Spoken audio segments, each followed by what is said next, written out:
Hello student, स्वागत है आप सभी का आज की इस वीडियो में। तो आज हमारा ये केमिस्ट्री का चैप्टर 1 का जो दूसरा वीडियो होने वाला है, तो आप लोग इसको ध्यान से पढ़िएगा। और आप लोग अगर मेरे चैनल पर नए हैं तो चैनल को सब्सक्राइब कर दीजिए और वीडियो को लाइक कर दीजिए, और अपने दोस्तों के साथ भी वीडियो को शेयर करना ना भूले, ताकि उन सभी लोगों की अच्छे से क्लास 10 की तैयारी हो सके। तो अपने वीडियो को स्टार्ट करते हैं। और ये रहा आज का हमारा पहला प्रश्न, जिसमें आपसे पूछा गया है भौतिक तथा रासायनिक परिवर्तन में अंतर। भौतिक तथा रासायनिक परिवर्तन में अंतर लिखना है। भौतिक तथा रासायनिक परिवर्तन में अंतर, उस दिन भी मैंने आपको बताया था भौतिक परिवर्तन और रासायनिक परिवर्तन के बारे में। आज क्या लिखना है, आज उसका अंतर लिखना है, जो कि एग्जाम में पूछा जाता है। ओके, देखिए उत्तर में लिखेंगे भौतिक तथा रासायनिक परिवर्तन में निम्नलिखित अंतर है। ये लाइन लिखना बहुत जरूरी है। एग्जाम में आप सभी लोग ये लाइन लिखना नहीं भूलिएगा जब भी अंतर का बात आएगा। तो ये लाइन लिखना हर सभी लोग याद रखेंगे, भौतिक तथा रासायनिक परिवर्तन में निम्नलिखित अंतर है। ओके, इतना सभी लोगों को लिखना है और दो बॉक्स बना लेना है इस तरह से, भौतिक परिवर्तन का अलग और रासायनिक परिवर्तन का अलग। आप सभी लोग बना लीजिएगा। चलिए, बिल्कुल सही है। उसके बाद एक नंबर में लिखना है भौतिक परिवर्तन की तरफ, इसमें पदार्थ के भौतिक लक्षण में परिवर्तन होता है। भौतिक परिवर्तन में पदार्थ के भौतिक लक्षण में परिवर्तन होता है, जो कि यहाँ पर लिखा गया है, इसमें पदार्थ के भौतिक लक्षण में परिवर्तन होता है। जबकि रासायनिक परिवर्तन की बात की जाए तो इसमें पदार्थ के रासायनिक लक्षण में परिवर्तन होता है। रासायनिक परिवर्तन में पदार्थ के रासायनिक लक्षण में परिवर्तन होता है। ओके, दूसरा एग्जाम्पल देखिए। भौतिक परिवर्तन में इसमें नया पदार्थ नहीं बनता है, भौतिक परिवर्तन होगा उसमें नया पदार्थ नहीं बनेगा। उस दिन भी मैंने आप सभी लोगों को बताया था पिछली वीडियो में। और यह इसमें का दूसरा देखिए, इसमें नया पदार्थ बनता है। रासायनिक परिवर्तन में क्या होता है, नया पदार्थ बनता है। तो आपको एग्जाम में सिर्फ दो अंतर लिखने के लिए आएंगे। दो अंतर मैंने बता दिया है, और अगर आपको मन है और अंतर याद करने के लिए तो इसमें एग्जाम्पल भी लगा सकते हैं, जैसे कांच का टूटना। कांच का टूटना भौतिक परिवर्तन है। क्या लिख सकते हैं, कांच का टूटना भौतिक परिवर्तन है। और इस पे लिख सकते हैं दूध से दही का जमना रासायनिक परिवर्तन है। क्या है, दूध से दही का जमना रासायनिक परिवर्तन है। यहां आप लोग आगे जोड़ लीजिएगा, दूध से दही का बनना क्या है, रासायनिक परिवर्तन है। लिख देते हैं, ऊपर लिखते हैं यहां पर परिवर्तन है। इसमें किसी को कोई दिक्कत, तो किसी को कोई दिक्कत नहीं होना चाहिए, यह पढ़ाया हुआ टॉपिक था। अब अपने नेक्स्ट टॉपिक की तरफ बढ़ते हैं। आप लोग इसको जल्दी से जल्दी नोट करिए।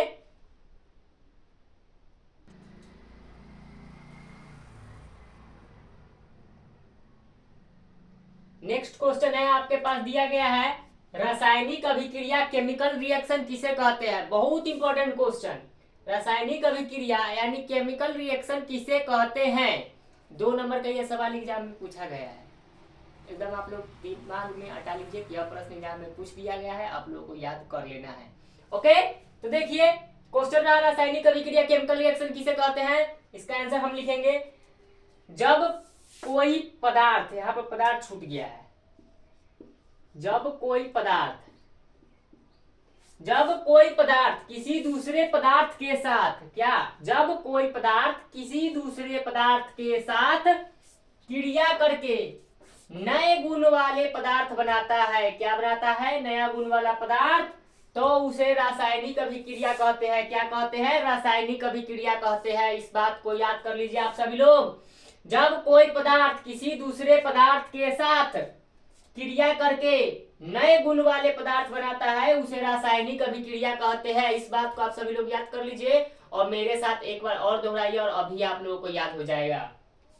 जब कोई पदार्थ किसी दूसरे पदार्थ के साथ क्रिया करके नए गुण वाले पदार्थ बनाता है, तो उसे रासायनिक अभिक्रिया कहते हैं। क्या कहते हैं, रासायनिक अभिक्रिया कहते हैं। अगर इसके एग्जाम्पल की बात की जाए तो कार्बन प्लस ऑक्सीजन मिलकर के क्या बन रहा है, कार्बन डाइऑक्साइड CO2। यह कार्बन है, यह ऑक्सीजन है, जो दोनों मिलकर के आपस में क्या बना रहे हैं, क्रिया करके कार्बन डाइऑक्साइड बना रहे हैं। इस क्रिया के बारे में हम लोग आने वाले वीडियोस में डिटेल्स में पढ़ेंगे, तो अभी घबराने की कोई बात नहीं है। अभी बस आप लोग इसको नोट कर लीजिए। एक बार और डिफिनीशन देख लीजिए। जब कोई पदार्थ किसी दूसरे पदार्थ के साथ क्रिया करके नए गुण वाले पदार्थ बनाता है तो उसे रासायनिक अभिक्रिया कहते हैं। क्या कहते हैं? रासायनिक अभिक्रिया, जिसका एग्जाम्पल नीचे दिया गया है। कार्बन प्लस ऑक्सीजन क्या बनाता है? Carbon dioxide. तो अपने नेक्स्ट क्वेश्चन की तरफ बढ़ेंगे, जल्दी से इसको नोट करिए। अभी हम लोगों ने एक एग्जाम्पल देखा था। क्या देखा था एग्जाम्पल में? C+O2CO2 किसका एग्जाम्पल था? रासायनिक अभिक्रिया का। किसका एग्जाम्पल था? रासायनिक अभिक्रिया का। उसका डिफिनीशन क्या था? जब कोई पदार्थ किसी दूसरे पदार्थ से क्रिया करके नए गुण वाले पदार्थ बनाता है उसे क्या कहते हैं? रासायनिक अभिक्रिया कहते हैं। यह उसी का एग्जाम्पल है। अब इसमें समझते हैं आखिर CO2 और CO2 क्या है। तो एक बात लिखवाए थे उस डिफिनीशन में, जब कोई पदार्थ किसी दूसरे पदार्थ के साथ, देखिए कार्बन एक पदार्थ है और ऑक्सीजन भी क्या है? एक पदार्थ है। यह दोनों आपस में मिल रहे हैं। क्या हो रहे हैं? मिल रहे हैं और अभिक्रिया करके क्या बना रहा है? CO2। इसी को हम लोग रासायनिक अभिक्रिया बोलते हैं। क्या बोलते हैं? रासायनिक अभिक्रिया। और यह जो सिंबल है यह दर्शाता है कि रासायनिक अभिक्रिया हुई है। तीर का सिंबल यही दर्शाता है कि रासायनिक अभिक्रिया हुई है। और एक बात और ध्यान में रखिए, दो पदार्थ जो आपस में मिल रहे होंगे, कार्बन और ऑक्सीजन आपस में क्या है? जुड़ रहे हैं, तो इन दोनों को हम लोग क्या बोलेंगे? अभिकारक बोलेंगे। अभिकारक, या इसको अभिक्रमक भी बोला जाता है। अभिकर्मक। और जो भी पदार्थ रासायनिक क्रिया में भाग लेते हैं, रासायनिक अभिक्रिया में भाग कौन कौन ले रहा है? कार्बन और ऑक्सीजन। इसी को हम लोग क्या बोलेंगे? अभिकारक और अभिक्रमक। याद कर लीजिए, जो पदार्थ रासायनिक अभिक्रिया में भाग लेते हैं उसे अभिकारक या अभिकर्मक कहते हैं। यह डिफिनीशन अभी मैं जस्ट नेक्स्ट लिखवाने वाला हूं कि जो पदार्थ रासायनिक अभिक्रिया में भाग लेते हैं, रासायनिक अभिक्रिया हो रही है उसमें भाग कौन कौन ले रहा है? कार्बन और ऑक्सीजन। उसे क्या कहेंगे? अभिकारक कहेंगे या फिर अभिक्रमक कहेंगे। ओके। और जो हमारा क्रिया होने के बाद जो हमारे पास कार्बन डाइऑक्साइड मिल करके तैयार हुआ है, इसको हम लोग प्रतिफल बोलते हैं। क्या बोलते हैं? प्रतिफल। क्या बोलते हैं? प्रतिफल बोलते हैं। यानी रासायनिक अभिक्रिया के फल स्वरूप बनने वाले पदार्थ को क्या बोला जाता है? प्रतिफल बोला जाता है। रासायनिक अभिक्रिया के फल स्वरूप बनने वाले नए पदार्थ को प्रतिफल बोला जाता है। जो भी नया पदार्थ बनेगा उसको क्या बोलेंगे? प्रतिफल बोलेंगे। बस यह पूरा इक्वेशन में यही चीज हमको समझना था, जो कि मैंने आप सभी लोगों को समझा दिया है। अब इसका डिफिनीशन देखेंगे, आप लोग इसको नोट करिए तब तक। अभी हमने समझा अभिकारक या अभिकर्मक किसे कहते हैं। अब उसका डिफिनीशन आप लोग देख लीजिए। अभिकारक या अभिकर्मक किसे कहते हैं? बहुत इंपॉर्टेंट क्वेश्चन है। रासायनिक अभिक्रिया में भाग लेने वाले पदार्थों को अभिकारक या अभिकर्मक कहते हैं। अभी हम लोगों ने जस्ट इससे पहले CO2 कार्बन डाइऑक्साइड के ऑप्शन से समझा था। क्या समझा था? कि जो भी रासायनिक अभिक्रिया में पदार्थ भाग लेता है उसे अभिकारक या अभिक्रमक कहते हैं। वही चीज यहाँ पर लिखा गया है, रासायनिक अभिक्रिया में भाग लेने वाले पदार्थों को अभिकारक या अभिक्रमक कहते हैं। इतना आप सभी लोग नोट करिए।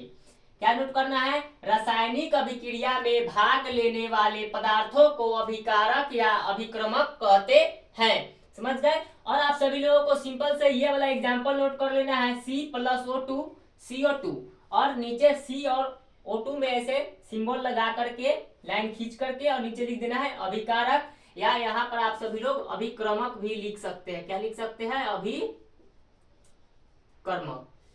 ओके, इतना आप सभी लोगों को समझ में आया? इतना आप सभी लोगों को समझ में आया? अब हम लोग अपने प्रोडक्ट की तरफ बढ़ेंगे, जो कि हमारा क्या है? CO2 है। इसको देखेंगे कि यह क्या है। ओके, अभी आप लोगों ने अभिकारक या अभिक्रमक के बारे में पढ़ लिया। अब आप लोगों को क्या पढ़ना है? उत्पाद या प्रतिफल यानी प्रोडक्ट्स किसे कहते हैं। देखिए लिखा गया है इसका डिफिनीशन, किसी रासायनिक अभिक्रिया के बाद, क्या लिखा गया है? किसी रासायनिक अभिक्रिया के बाद बनने वाले नए पदार्थ को, किसको? बनने वाले नए पदार्थ को उत्पाद या प्रतिफल कहते हैं। रासायनिक अभिक्रिया होगी उसके फलस्वरूप जो भी नया पदार्थ बनेगा उसको हम लोग उत्पाद बोलेंगे या फिर प्रतिफल बोलेंगे। जैसा कि यहाँ पर एग्जाम्पल में दिया गया है, कार्बन प्लस ऑक्सीजन, यह दोनों अभिकारक है जो कि रिएक्शन करके क्या बना रहे हैं, कार्बन डाइऑक्साइड बना रहे हैं, और यही कार्बन डाइऑक्साइड हमारा उत्पाद या प्रतिफल है। तो इसको आप सभी लोग जल्दी से जल्दी नोट कर लीजिए, क्योंकि आज के इस वीडियो का यह लास्ट टॉपिक है। ओके, फिर अपने नेक्स्ट वीडियो में फर्स्ट चैप्टर का नेक्स्ट टॉपिक कवर कर रहे होंगे। तब तक के लिए पढ़ते रहिए, सीखते रहिए।